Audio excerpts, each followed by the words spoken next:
ayahku, kalau aku mau pengen punya ilmu yang sakti mandraguna, aku harus melakukan sebuah ritual. Ritualnya apa? Ritualnya adalah meminum air liur wanita yang baru meninggal.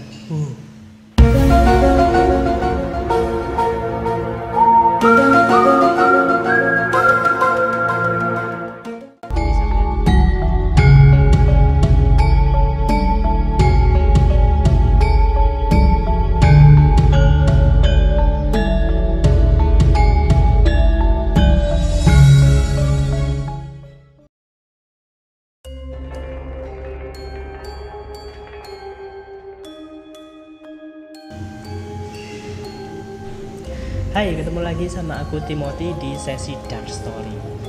Di sesi Dark Story pada hari ini aku mau bercerita tentang kasus yang pernah menghebohkan Indonesia.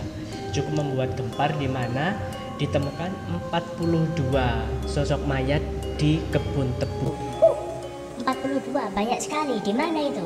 Kejadiannya terjadi di Deli Serdang, Medan. Jadi pada saat itu ada sebuah pemberitaan. Pada waktu itu aku masih kecil ya. Ada sebuah pemberitaan ditemukan sesosok mayat, baru satu mayat di kebun tebu. Dan setelah ditelusuri ternyata ditemukan 42 mayat lagi. Wow, kok bisa? Ini pembunuhan berantai atau gimana? Aku mau bercerita. Pada saat itu tahun 1997 ada satu tersangka yang ditetapkan polisi. Dia adalah si pembunuh wanita-wanita itu. Nah, berarti dia pembunuh berantai. Sebentar. 2000 years later. Siapa sih tersangkanya ini? Tersangkanya ini berinisial AS gitu ya. Lalu AS itu siapa? Kok bisa-bisanya dia bunuhin orang banyak sekali gitu loh? Si AS ini adalah anak dari dukun. Si AS ini waktu kecil, papanya itu, ayahnya itu berprofesi sebagai dukun. Dan kita tahu sendiri kan pada saat itu profesi dukun mungkin diibaratkan sebagai orang yang pinter gitu ya, orang yang punya kemampuan lebih untuk menyembuhkan atau dia bisa menyelesaikan permasalahan orang lain gitu kan. Tapi bukan mengatasi masalah tanpa masalah, itu pegadaian. Si AS ini pada waktu kecil dia itu sudah ditinggal mati oleh ayahnya pada saat usia 7 bulan.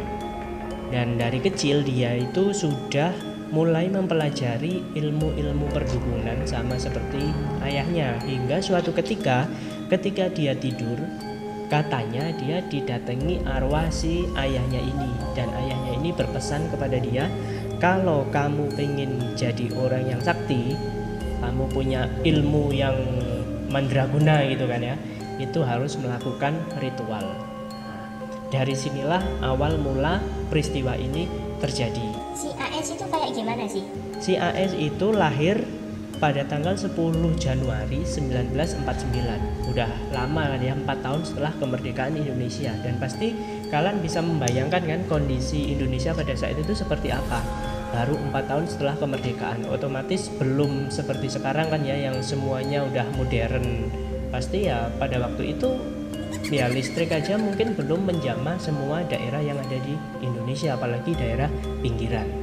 Si AS ini dia pada usia 27 tahun itu menikah dengan seorang perempuan dan dikaruniai 4 orang anak laki-laki. Karena si AS ini pingin punya anak perempuan, akhirnya dia minta izin ke istrinya ini untuk menikah lagi. Ya karena mungkin saking cintanya istrinya sama dia, akhirnya memperbolehkan. Mungkin dia bilangnya, "Mah, aku mau nikah lagi boleh gak? Karena kan aku pengen anak perempuan." akhirnya istrinya mikir-mikir ya, meskipun berat hati namanya perempuan kan ya. Akhirnya, Oh iya, ya udahlah, nggak apa-apa, kamu nikah aja. tapi yang bikin gempar, yang bikin geger, ternyata yang dinikahi itu, wanita yang dinikahi adalah adik dari istrinya ini. Jadi bisa dikatakan yang dinikahi itu adalah adik iparnya. Ya gimana ya perasaannya, masa Lu alah, yang dinikahi lah kok adikku Dewi. pasti ya si istrinya pasti punya perasaan seperti itu kan ya, ternyata adiknya sendiri.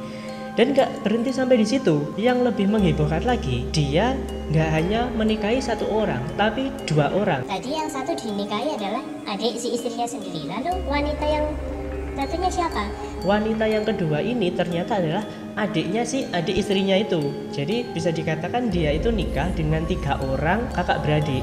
Jadi istri yang pertama itu adalah anak pertama, istri kedua itulah adiknya si anak pertama, istri yang ketiga ini adiknya si anak kedua dan juga anak pertama. Gawendeng gak sih? Jadi satu keluarga dinikahi satu laki-laki. Dan dari pernikahan 3 orang itu dia dikaruniai 12 orang anak. Loh, kok bisa kayak gitu? Kalau mungkin zaman sekarang itu sesuatu yang mustahil kan, ya nggak mungkin boleh terjadi. Tapi pada saat itu kondisi di Indonesia kan masih transisi kan dari masa kemerdekaan. Mungkin untuk aparatur negaranya atau mereka perangkat-perangkat pemerintahannya belum seperti sekarang yang sudah mempunyai aturan jelas. Jadi kalau dulu mungkin lebih mengarah ke aturan-aturan daerah mungkin ya, atau mungkin seperti kebiasaan-kebiasaan masyarakat pada waktu itu. Dan dari 3 istrinya ini mereka hidup dalam satu atap, dalam satu rumah. Wih, berarti di rumahnya itu rame kan ya. Mungkin ya nggak tahu anaknya itu mamamu yang mana, ada 3 gitu. Jadi waktu sekolah mungkin anaknya sebutkan nama orang tua kamu, jadi pasti papanya ini mamanya 3 gitu. Gurunya pasti bingung, wih cek hebatnya anak ini mamanya 3 gitu. Dan itu hidup dalam satu atap. Setelah dia menikah dikaruni seorang anak, dia tetap melanjutkan aktivitasnya sebagai dukun. Pada saat itu dia masih menjadi dukun yang ya sewajarnya. Ketika ada orang yang membutuhkan pertolongan, dia membantu dengan ya upah uang sesuai dengan perjanjian lah ya. Karena dilihat dari rumahnya sendiri itu bukan sebuah rumah yang mewah, bisa dikatakan ya rumah yang cukup amat sangat sederhana di sebuah pinggiran kebun, di kebun tebu itu. Dan gimana sih awal mula peristiwa ini terjadi? Jadi awalnya peristiwa ini terjadi itu tahun 1986. Lah, tadi katanya tahun 1997, kok sekarang mundur jadi tahun 1986? Tahun 1997 itu adalah kasus ini terbongkar. Kasus ini terbongkar tahun 1997. Tapi si AS ini awal melakukan pembunuhan terhadap wanita-wanita ini tahun 1986. Jadi selama kurun waktu 11 tahun. Loh, selama 11 tahun melakukan pembunuhan tapi kok gak ketangkep-ketangkep ini loh, polisinya ngapain? Ingat pada saat itu masih tahun 1986.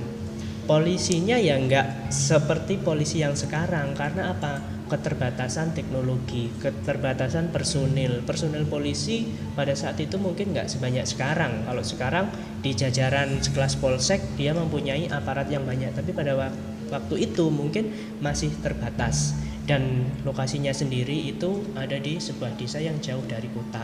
Kemungkinan untuk si AS ini melakukan aksi kejinya ini, aksi kejahatannya ini jarang diketahui oleh orang, dan mungkin bahkan sama sekali nggak diketahui. Karena ingat, si AS ini dia juga cukup dikenal di daerahnya sebagai orang yang terpandang, dalam artian bukan karena dia kaya, tapi karena kemampuannya untuk bisa menyembuhkan penyakit, menolong orang dan lain-lain itu. Jadi dia jauh dari sorotan publik. Awal kejadiannya itu katanya menurut pengakuannya si AS ini setelah dia tertangkap, dia itu pernah didatangi arwah si ayahnya ini katanya pada waktu dia di penjara. Jadi sebelum dia tertangkap sebagai tersangka pembunuhan ini, si AS itu sudah pernah tertangkap polisi dalam kasus pencurian hewan ternak. Makanya dia punya nama lain AS, Nasib Klewang. Kalau nasib dari mana? Udah aku ceritakan tadi kan, dia pernah jatuh ke dalam sumur, akhirnya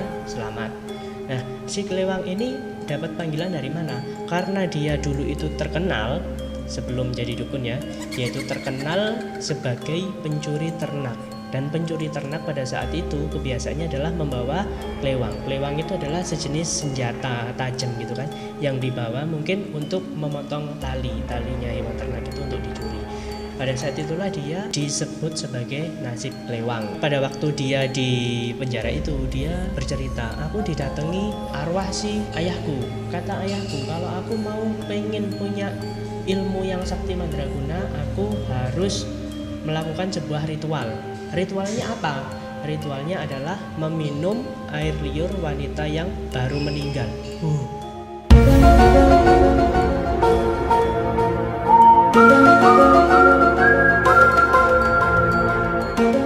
Bisa kalian bayangkan kan seperti apa ngerinya.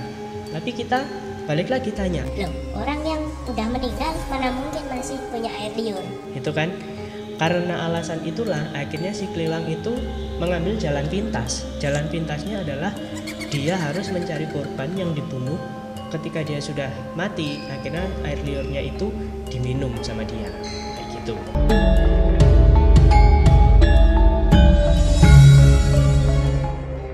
Kok bisa dia nemukan korban sebanyak itu?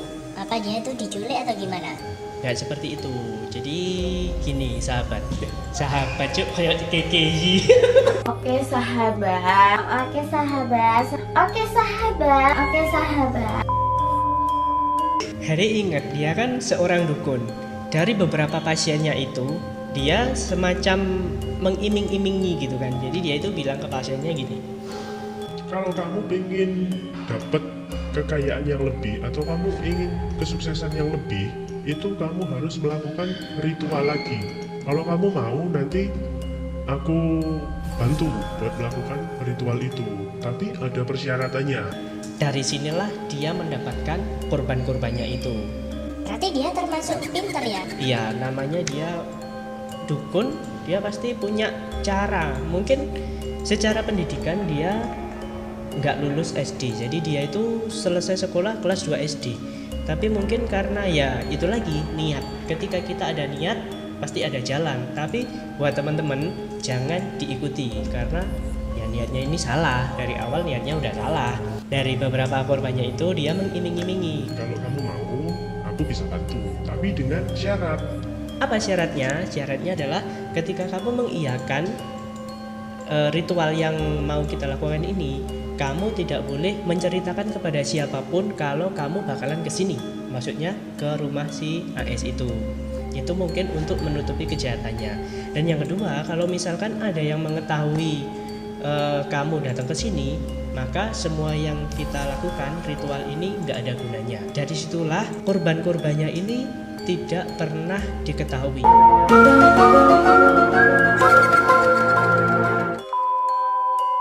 Dan kejahatannya tidak pernah terungkap karena ya tidak ada bukti yang mengarahkan ke AS ini. Kan bisa telepon, kan bisa ngabarin aku pergi kemana nih. Ingat, ini tahun 1980-an. Pada saat itu handphone itu masih suatu barang yang langka, bisa dibilang. Nggak semua orang itu bisa pegang handphone pada saat itu, dan handphone pun masih dalam bentuk yang gede gitu loh. Kamu tahu kan handphone yang pertama keluar di Indonesia itu bentuknya kayak tempat minum, itu masih gede gitu. Dan nggak semua orang itu punya. Selain itu kondisi geografisnya kan juga nggak memungkinkan. Kalau sekarang misalkan kita pergi kemana-mana bisa naik Grab, bisa naik Gojek, kita kan ada trackingnya, bisa tahu ini pergi kemana. Tapi pada saat itu ketika orang pergi pamit dengan orang tuanya keluar, ya udah, ketika dia udah keluar dari rumah, keluar dari pagar, orang tuanya nggak tahu dia terus kemana gitu kan. Ngakunya pergi ke sini, tapi ternyata kalau pergi ke tempat lain ya kita udah nggak bisa menelusuri jejaknya. Dari situlah memang sudah disetting seperti itu sama si AS. Akhirnya satu demi satu korbannya itu jarang ditemukan. Sebenarnya sudah cukup banyak pada waktu itu laporan di kepolisian, keluarganya ada yang hilang dan lain-lain, tapi kepolisian tidak bisa menemukan si orang hilang ini kemana. Lalu gimana kasus ini bisa terungkap? Kasus ini terungkap karena ditemukan sesosok mayat di kebun tebu. Sesosok mayat di kebun tebu. Siapa yang menemukan? Yang menemukan itu adalah ya warga di situ sendiri, warga di sekitar rumahnya si AS itu. Pada waktu itu dia pergi ke kebun tebu biasa untuk ngecekkan tebu-tebu di ladangnya itu. Dia membau sesuatu yang busuk gitu. Akhirnya setelah dicari, ketemulah di salah satu tempat menanam tebu itu. Lalu tebu itu diambil. Ternyata tebu itu cuma ditancapkan ya, karena tanah itu adalah tanah bekas galian yang akhirnya di tempat untuk menimbun si mayat wanita itu. Mayat si wanita itu siapa? Ternyata mayat wanita itu adalah warga situ sendiri. Jadi ceritanya ada seorang keluarga, suami sama istri gitu kan.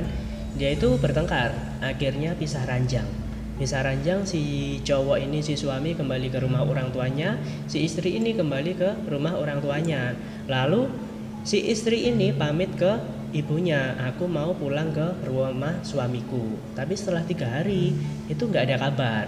Akhirnya si ibu ini, ibu si korban itu inisialnya SD, datang ke rumah si suami. Si suami jelas bingung dong, jadi si ibu itu tanya, istrimu mana?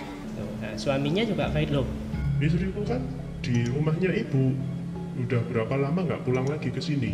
Loh, kemarin itu pamit sama aku, katanya mau ke sini, tapi kok nggak ada. kalau logatku kok jadi Madura, tapi kok nggak ada gitu. Nah si cowok ini juga bingung. Akhirnya si suami datang ke rumah teman-temannya, tanya, istriku ada nggak kesini? Ternyata nggak ada. Dan benar terakhir kali dia pamit dari orang tuanya itu untuk datang ke rumah suaminya, tapi ternyata nggak pernah ditemukan si wanita ini kemana lagi. Sampai pada suatu saat ditemukanlah sesosok mayat itu. Tapi pada saat itu ketika ditemukan mayat di kebun tebu itu, nggak serta-merta warga itu langsung menggali tanah itu, karena masih terjadi perdebatan antara apakah benar yang ditimbun ini jasad manusia atau mungkin jasad binatang. Terjadi perdebatan di situ sampai perangkat desa itu lapor ke polsek setempat, dan polsek setempat langsung datang ke situ memeriksa apakah benar ini ada mayat di situ. Karena kondisi sudah malam, akhirnya gimana kalau si polisinya itu bilang, Gimana kalau ini dilanjutkan besok aja karena kondisi yang udah malam gitu. karena warga ini udah penasaran dan karena ada warganya yang hilang, akhirnya mereka bilang kalau cuman untuk penerangan kita siap Petromax. Kalian tahu Petromax itu lampu dari gas zaman dulu itu, jadi lampunya itu dari gas dipompa, itu untuk penerangan. Warga itu mengumpulkan semua Petromax yang ada di desa itu untuk jadi alat penerangan di situ. Dan pada malam itu juga tim dari kepolisian langsung menggali lubang itu. Benar, ternyata ketika sudah digali, yang ada di dalam tanah itu adalah sesosok mayat perempuan. Dan ketika dievakuasi, dibawa naik, si suaminya si SD ini dia melihat, Oh iya benar, ternyata ini adalah istriku yang selama ini hilang. dan itu cukup menggemparkan warga desa. Dan pada saat kejadian, si AS ini dia juga datang ke lokasi TKP dan seperti nggak terjadi apa-apa, seolah-olah dia cuman warga biasa yang di desanya ditemukan sebuah mayat, lalu dia melihat itu. Padahal si istrinya itu sudah bilang ke AS bahwa ditemukan sesosok mayat ini. Jadi gimana kok si istri ini, si istri pertama itu dia melaporkan ke suaminya itu karena si istri yang pertama ini ikut terlibat gitu. Tapi dalam pengakuannya si istri pertama ini cuman ikut terlibat di pembunuhan terakhir si SD ini. Jadi ceritanya itu si SD ini datang ke rumah si AS ini untuk meminta pertolongan. Nah si AS ini langsung, Wah, ini ada mangsa baru ini yang bisa aku jadikan korban selanjutnya. si AS lalu menawari kepada si SD, Kamu mau nggak, kalau kamu ingin keinginanmu cepat terkabul, kamu harus melakukan tapa pendem. Jadi tapa pendem itu adalah ritual yang dilakukan di mana si wanita ini itu tubuhnya ditimbun ke dalam tanah sebatas leher sampai kaki. Nah karena dia pengen keinginannya cepat terkabul, akhirnya dia mengiyakan. Tapi di tengah-tengah perjalanan, jadi ritualnya itu kan ada di kebun tebu. Pada waktu dari rumah si AS menuju ke kebun tebu itu melewati sebuah pemakaman, dan dia merasa takut. Si SD ini, si korban ini merasa takut. Akhirnya dia pengen untuk membatalkan ritual ini. Tapi karena si AS sudah berpikir, Waduh, kalau dibatalkan ini nantilah ketahuan, gagal semua ini nanti. Akhirnya dia membujuk si SD ini untuk tetap melakukan ritual dengan memanggil si istri pertama untuk menemani si SD. Nah, dari situlah si istri pertama itu mengetahui bahwa suaminya selama ini membunuh. Tapi itu berdasarkan pengakuannya si AS ketika diinterogasi. Pada saat di tempat kejadian, benar si SD ini ditemani oleh si istri pertamanya AS. Lalu AS mempersiapkan semuanya, menggali lubang dan lain-lain. Lalu si SD ini tangan dan kakinya itu diikat sebagai syarat, ya kan? Syarat melakukan ritual itu. Lalu tubuhnya itu dimasukkan ke dalam karung sampai sebatas perut dan masuk ke dalam lubang sampai ke leher. Tapi tidak ditimbun karena itu kan cuman alasan aja. Si SD itu disuruh tidur, jadi tangannya si AS itu menopang gini kan, disuruh tidur, dan saat itu AS membekap mulut dan juga hidung si SD hingga dia meninggal. Nah, pada waktu orang dibekap meninggal gitu pasti lidahnya kan menjulur keluar. Pada saat itulah si AS itu meminum air liur si mayat korban tersebut. Cukup ngeri ya. Setelah si korban meninggal, akhirnya dia dibantu sama istrinya menimbun mayat itu di dalam tanah di kebun tebu itu. Tapi sebelum mayat itu ditimbun, semua korbannya itu pakaian dan juga perhiasannya itu dilucuti. Jadi semua korban yang ditemukan itu dalam posisi tidak memakai baju.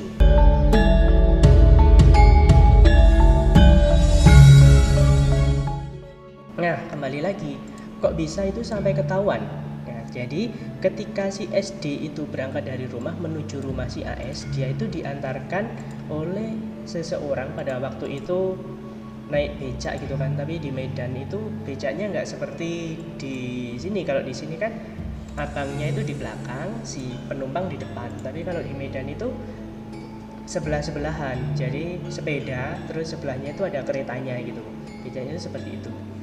Dan si SD sama si yang nganter ini, inisial A, itu udah saling kenal. Ketika dalam perjalanan, si SD itu bilang ke si A, "Kamu nanti jangan cerita-cerita ke siapa-siapa ya, kalau misalkan aku datang ke sini." Lalu si A tanya, Kenapa kok gitu? lalu si SD menjawab, ya, Pokoknya aku mintanya kayak gitu, kamu udah pokoknya turutin aja perintahku. Ketika kamu ditanya, aku pergi kemana, bilang aja kamu nggak tahu gitu. Lalu sudah sampai di rumah si A, otomatis si A pulang. Nah, pada waktu dalam perjalanan itu ada orang yang ronda. Kalian tahu kan, zaman dulu masih ada orang yang ronda untuk menjaga keamanan kampung karena masih banyak pencurian ternak pada waktu itu. Yaitu sempat di stop sama salah satu warga yang ada di situ karena mereka saling mengenal. Kan si SD itu juga satu kampung sama si AS. Kayaknya dia ditanya, Kamu habis nganter siapa? tapi karena udah berjanji sama si SD, akhirnya si A ini dia nggak ngaku. Aduh, aku nggak tahu, dia cuma penumpang aja mau diantarkan ke rumahnya si AS.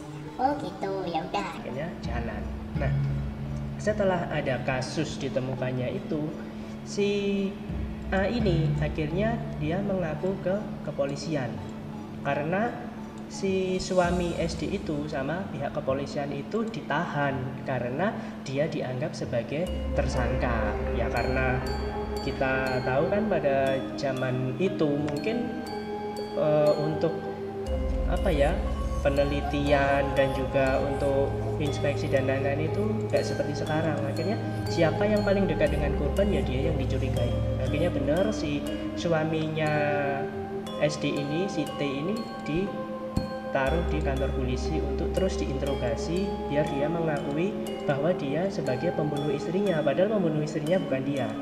Nah, ada salah satu polisi yang dia itu sempat mencium kejanggalan dari peristiwa ini. Kalau emang si suaminya ini membunuh, nggak mungkin dia jadi si suaminya ini dia seperti benar-benar nyesel gitu. Kenapa kok istrinya bisa meninggal? Dia benar-benar kehilangan. Secara psikologis nggak mungkin dia yang membunuh. Akhirnya si polisi ini dia melakukan seperti pengintaian itu di desa itu, tanya ke warga satu warga lainnya yaitu seperti apa kehidupan si SD dan juga si suaminya si T ini. Dan warga juga banyak yang nggak percaya kalau misalkan si T ini yang membunuh istrinya sendiri. Akhirnya si polisi ini dia mencari data, ternyata beberapa tahun sebelumnya itu sudah pernah ditemukan sesosok mayat juga di lokasi yang sama. Dari situ si polisi ini melakukan pencarian lagi, dia tanya lagi ke warga-warga, disambungkan, dan ternyata ada benang merah. Semua korban yang meninggal itu adalah pasien dari si AS. Lalu polisi ini mendatangi si AS, tapi ternyata karena kecerdikannya si AS tidak ada bukti yang mengarahkan ke si AS ini. Akhirnya dia pada saat itu bebas dari semua tuduhan itu. Tapi polisi tidak lepas akal, dia tetap melakukan investigasi terus-menerus, dan akhirnya oleh pengakuan si A tadi yang mengantarkan SD ke rumahnya AS itu, polisi mulai menyelidiki dan sempat dibentuk tim untuk menyelidiki si AS ini. Jadi polisi itu pura-pura ada yang jualan bantal gitu kan, datang ke rumahnya si AS, nawarin istrinya, dan kebetulan yang nerima itu adalah istrinya yang ketiga. Lalu dia bilang, Bu, bantal. Waduh, aku nggak punya uang. ya polisi nggak hilang akal. Ya nggak apa-apa, nggak punya uang, ini bantalnya bisa dikredit, bayar berapa kali. Oh ya udah, aku tanyakan ke suamiku. Oh iya, monggo. Akhirnya dia datang ke suaminya. Pas ketika dia datang di suaminya itu, ternyata suaminya sedang ada tamu, dan dimungkinkan itu adalah pasien dari si suami itu. Lalu si polisi itu tahu, oh ini sudah ada mangsanya. Polisi itu akhirnya keluar, dan ada temennya lagi sama-sama polisi, dia itu juga menyamar di situ jualan es. Lalu dia bilang, Tolong ini dipantau terus. ini dipantau terus sampai pada suatu saat si polisi ini melakukan penggerebekan, gitu. Penggerebekan di rumah si AS ini. Dari penggerebekan itu ditemukan beberapa potong baju yang diyakini itu adalah baju korban yang sudah dibunuh. Dan lalu si AS ini ditangkap dan dibawa ke polisi. Ketika dibawa ke polisi, diinterogasi, ya namanya dia sudah sering melakukan pembunuhan, pasti dia santai gitu kan. Karena biasanya orang yang sekali melakukan pembunuhan 2 kali, 3 kali, dia bakalan menikmati pembunuhan itu dan lebih santai ketika dia ditangkap. Jadi ketika dia ditangkap, dia Kamu ya yang dulu ini. Loh, bukan Pak, bukan saya. Kenapa kok nuduh saya? Ya karena si SD ini terakhir itu ke rumah kamu.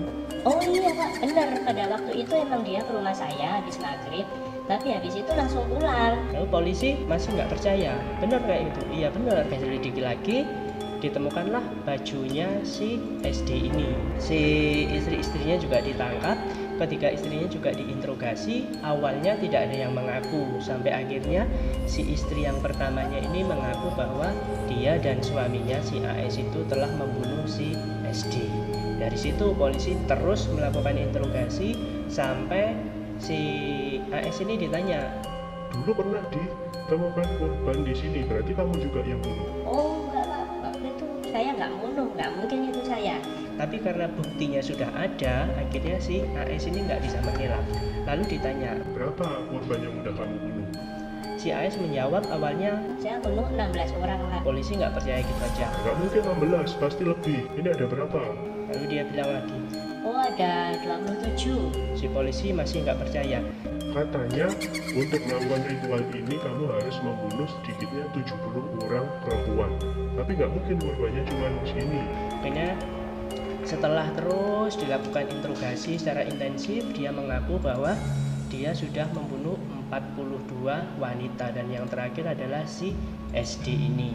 Lalu polisi langsung mengumpulkan jajarannya untuk memeriksa semua tempat di kebun tebu itu, dan akhirnya polisi melakukan penggalian di situ sampai menggunakan alat berat, dan benar ternyata di kebun tebu itu ditemukan banyak sekali puluhan jasad perempuan yang sudah menjadi tulang belulang di situ. Dan kejadian itu cukup menggemparkan Indonesia pada saat dilakukan pencarian itu, sampai ribuan orang itu nonton di situ. Jadi orang yang dari luar Medan pun dia sempat berbondong-bondong menyaksikan di situ untuk melihat proses evakuasi korban-korban dari AS ini. Aku bisa menampilkan sedikit videonya di sini pada saat korban itu dievakuasi seperti apa. Jadi ada alat berat yang dia itu membongkar semua kawasan yang ada di kebun tebu itu, ribuan orang yang nonton di situ, dan gimana sih kondisi rumahnya si AS ini, keluarganya seperti apa. Dan ketika si AS ini sudah tertangkap, dia mengakui semua perbuatannya itu. Alasannya apa? Karena ketika ditemukan mayat sebelumnya, kenapa tidak mengarah ke AS? Karena pada waktu itu polisi masih belum menemukan alasan atau motif pembunuhan wanita-wanita ini yang ditemukan di kebun tebu. Setelah AS ditangkap, akhirnya polisi mengetahui motifnya adalah seperti ini. Motifnya seperti yang aku ceritakan tadi, si AS ini ingin memperoleh ilmu secara mandraguna, lalu ritualnya adalah dia harus meminum air liur perempuan yang baru meninggal sebanyak 70 orang. Lalu mungkin kalian tanya, terus si AS itu udah ditangkap, udah di penjara, lalu dia itu gimana sekarang? Apa masih hidup atau gimana? ketika dia sudah tertangkap, akhirnya ada putusan tanggal 27 April 1998. Jadi diputuskan bahwa si AS ini akan dijatuhi, bukan akan lagi, AS dijatuhi hukuman mati, jadi dieksekusi. Berarti setelah itu dia mati? Enggak, eksekusi itu baru dilaksanakan tanggal 10 Juli tahun 2008. Jadi kurang lebih ada waktu 10 tahun. Dan pada waktu 10 tahun masa kurungan itu dia sempat mengajukan untuk keringanan hukuman sebanyak 2 kali, tapi semuanya itu ditolak. Karena ya dia udah melakukan pembunuhan seperti itu, nggak mungkin bisa dimaafkan kan secara hukum. 42 orang nggak bersalah dia bunuh, dan alasannya seperti itu. Mungkin Ketika itu kan berarti orangnya gila, berarti nggak bisa dong dituntut secara hukum. tidak seperti itu, karena dia melakukan itu dalam keadaan sadar, bukan karena wah dia ada mohon maaf seperti mentalnya terganggu, dan enggak, dia normal. Dia punya istri 3, punya anak 12, di masyarakatnya dia juga biasa, otomatis dia secara sadar penuh dia melakukan aksinya itu. Maka dari itu pengadilan memutuskan dia harus dihukum mati. Dan pada tanggal 10 Juli 2008 itu sebanyak 12 anggota dari regu tembak itu dari Brimob itu melakukan eksekusi pada jam 10 malam. Setelah dilakukan eksekusi, dokter menyatakan AS meninggal karena 3 tembakan di jantung, dan dinyatakan si AS ini sudah meninggal. Jadi sekarang AS sudah tidak ada lagi, dia sudah meninggal, namun ceritanya itu masih ada sampai sekarang. Nah, lalu gimana dengan istrinya yang 3?